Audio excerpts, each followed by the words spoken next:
Hey, it's all about quality, not about quantity. Right? Let's get back to another round of Brewsday Tuesday with DreZ and Huck. Round 2. Oh, boy, what'd you do? Got a little bottle conditioning going on over here, I'm thinking. What are you talking about? It foamed up on me. Couldn't have been because it was sitting in a hot bear van all throughout Firefly Festival, was it? No, it was bottle conditioned. Sure. You can pour that whole one in did. there. I got a 6-pack of each, so we can each drink both of these. Yeah, good. yeah, that's fine. We can drink a full one. Because I did by accident. I was like, excited now. oh, he's drinking all of it. So it is Brewsday Tuesday. I brought the beer this week, all the way from Dover, Delaware, when I was up for Firefly. And these breweries, I had never heard of either of them. I have in my hand Fordham Brewery's Gypsy Lager. These guys are actually in Dover, Delaware. And over there, I handed you Blue Earl Brewing, who is actually not quite in Dover, but nearby, of Smyrna. course. Smyrna. Yeah, there's a new Smyrna and Smyrna. And believe it or not. And I lived in Delaware for like 3 months. Did you? Yeah, I lived in Newark. It's spelled exactly the same as Newark, but they all say no, it's Newark. Because they don't want to be They don't want to be associated with. Newark. They want to be associated with Exactly. that certain place. Oh wow! Look at that! Look at that color! Look at that! Woo, Oh, yeah. That's pretty. Speaking of which, you can look at that if you check out our Yeah. the Brewsday Tuesday. We do put it up on the YouTube Huck's YouTube channel. If you want to check that out, just type in Brewsday Tuesday. But what's that beer called again? This one's called Walking Blues IPA, and I just formed the New River Blues Society with some friends. So that's why that beer just seemed like it was calling your name. And it was this is just perfect.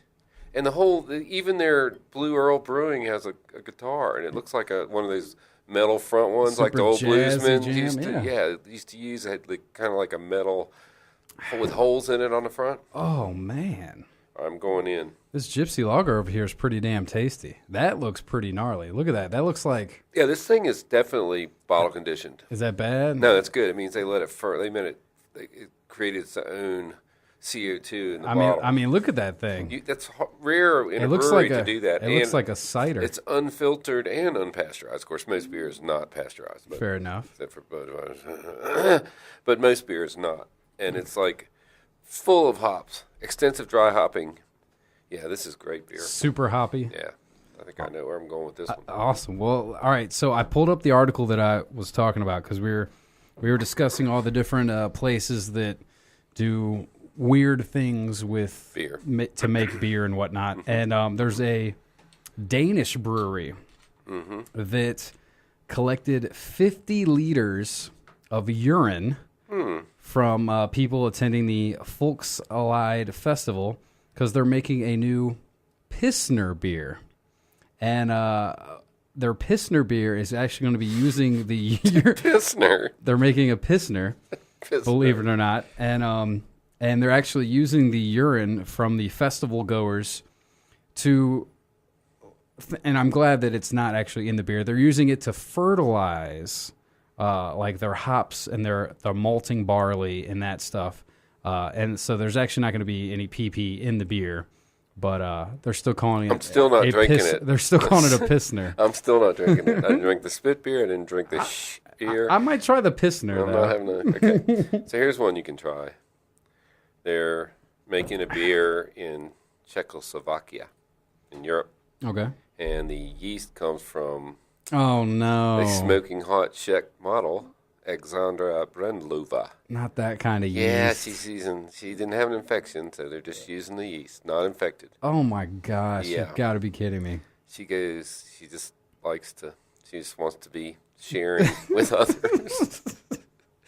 Oh, wait. This is just I know your dirty ass would drink that I beer. would drink that beer. It's an India go-go, so she's got to raise a certain amount of money before she can do it. Anyway. How much have you donated? No more than they've only got 279 pounds out of 150,000 pounds. Oh, they got a little ways to go. Yeah, so I don't know. We're going to get that anytime soon. I can't afford it unless that Bitcoin takes off. No, even more. Then You and your damn Bitcoin. Jeez Louise. Well, anyway, so all All right, so I was hitting up Dover, and I remember, and I was keeping in mind that you did ask to see, hit a beer store. So I was like, all right, let's leave. I was planning to leave at like 9 a.m. or something. So I was like, you know what, let's leave a little bit earlier so I can try and hit the store. But unfortunately, my buddy did not realize that the girl that we were picking up on the way is not just right off of 81 and on the way up there. She was a good probably hour out of the way. So that ate up some time. But then luckily, my cousin hit some stupid traffic coming out of Richmond, and he was going to be like 2 hours late. So our hour of being late turned into an hour of being early. So I was like, well, let's hit a liquor store then, or let's get some beer, hit a convenience store. And Dover's one of those places, I guess it's kind of like Virginia, where you're not going to find, actually it's worse than Virginia. I always think it sucks that you have to go to a specific liquor store, but over in Dover, you can't even buy beer at the convenience store. Like I was at the gas station. I was like, remember. Hey, I was like, where's the beer? And he was like, oh no, we don't have beer. You got to go across the street. And but then of course it's beer. I worked at a restaurant, wine, so I stole my beer when I lived there. Well then, yeah, so that's all you needed to do. But so I went in there and I was just like, I was looking around at all the different beers, and the lady was like, can I help you with anything? I was like, do you have any beers that are local? I want, Dover beers. And of course she points to the Dogfish Head. I'm like, oh, like the regular, yeah, I had that. Like 60 minutes. I was like, I can get this where I'm from. I'm looking for like other breweries that are local. So then she pointed me. She gave me that 6-pack. She gave me this 6-pack, and so that was pretty good. And then what I was happy to see, I did see some Devil's Backbone there. I was like, oh, Virginia's represented. Yeah, I was like, yeah, I've been there, done that. The new Budweiser. Thanks to them, right? The Vienna lager. So, but I should have told you. And I also got a case of Tall Boys. You remember passing through like some PBR? Did you?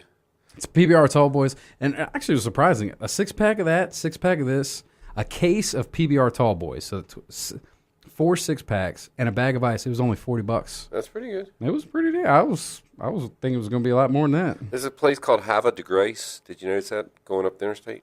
Town. Havre de Grace. Havre de Grace. I do not know. Okay, so right there, it's right on the line of Delaware and Maryland. Okay. Is State Line Liquors. And I forgot to tell you, they have an amazing selection of craft beer. Oh, you should have. I wish I had known, man. You could have gotten Pennsylvania, New Jersey, Delaware, and Maryland. A nice variety. Yeah, they had a ton. Damn. Huge place. Next time if you go up there. Next year. You'll go. Next time. Yeah, I probably will. It is a good time. It's a good festival. Yeah. I was working up there. There's like some kind of ammo dump. I was doing security at. Ammo dump? Yeah, and that was when they had in that Dover? It's near Havre de Grace. And they had that earthquake, and we thought they were setting stuff off. Yeah, this is too. You know what? Let's untap these. All right. So, by the way, I forgot to mention, we do the way we rank our beers is with the Untapped app, which is a free app that you can download to your mobile device. Or you can pay for it and get extra bonus things like I do. Yeah, but let's be honest. And you can check in a beer. You check it in with friends. Say where you're drinking it. Say what you think about it. Give it a rating of 1 through 5, or actually 0.25 through 5. We usually don't get that rough with our beers, and I know for a fact we're not going to get that rough this time around. How are you liking your bluesy beer over there? The Walkin' Blues IPA from Blue Earl Brewing is it's that color, can't man. even see through it. It looks, honestly, that color is intimidating. It looks kind of brown. It looks like Flint, Michigan water. Let's put it that way. Yeah, I mean, it almost looks like like apple cider, if you will. I'm sure it doesn't taste like that though. So I'm pretty sure this is Robert Johnson with the little cat head. Oh, you're looking at that's the devil. You're looking. He's selling his soul. Show the camera. Selling his soul for his guitar skills. You're talking about on the label, huh? Yeah. So I'd give this this beer has a little bit of a little bit of a sharpness to it, but it would make it in 4.75. But because the label's so cool, it's a 5. It jumped up to a 5. Jumped up to a 5 just on the label and the name. There you go. I can imagine that they couldn't have a beer below a 4 because of their coolness factor. Yeah, they do have the coolness. This is like the coolest beer. I'm gonna have to go here. I was gonna say, man, I'm glad I was able to bring a beer that you had never had before, and trust me, you're gonna like this one too, because Fordham Brewery, which I guess you said you never even heard of before. Well, There's a Fordham out of England, but you're obviously didn't go to England. This is 5%, by the way. I think that your bluesy 6.8. 6.8, yeah. The most important decision you make at the outset of a journey is choosing who will join you. Gypsy Lager is a crisp, easygoing beer, the perfect companion for wherever your adventure takes you. And it really is, man. This thing is light. It's got some awesome flavor to it. I mean, you look at it, it looks like it's going to be some crappy kind of typical Pilsner. It's a little or something. hazier than a Pilsner. Yeah, I mean, this is a lager. It says it's Gypsy Lager. Yeah, but I'm saying it's, yeah. But it's very light for a lager. Am I wrong? I mean, no, you're right. That looks more Pilsner-ish. Yeah. It's very yellow, very light. But, it does look like but I mean, it is mainstream beer. It is literally blowing up with flavor, man. This is very surprising, honestly. Well, this thing is like super-fied hoppy. I didn't mention that. Also, I just noticed I forgot about the yellow on the bottom of this glass, so that might have a factor of lighting it up like that. Good. But this is damn good too, man. I don't know if it's quite a 5 like that last beer I had, but it's definitely up there. It's probably, and we might have two 4.75s on our boat. I would bump it up to a 5, but this label isn't quite as cool as that one. That's kind of lame, actually. From here. She's not a bad-looking gypsy. She's not a bad-looking gypsy on that level. But I will say a 4.75. This is a good beer. So kudos to Fordham over there in Dover.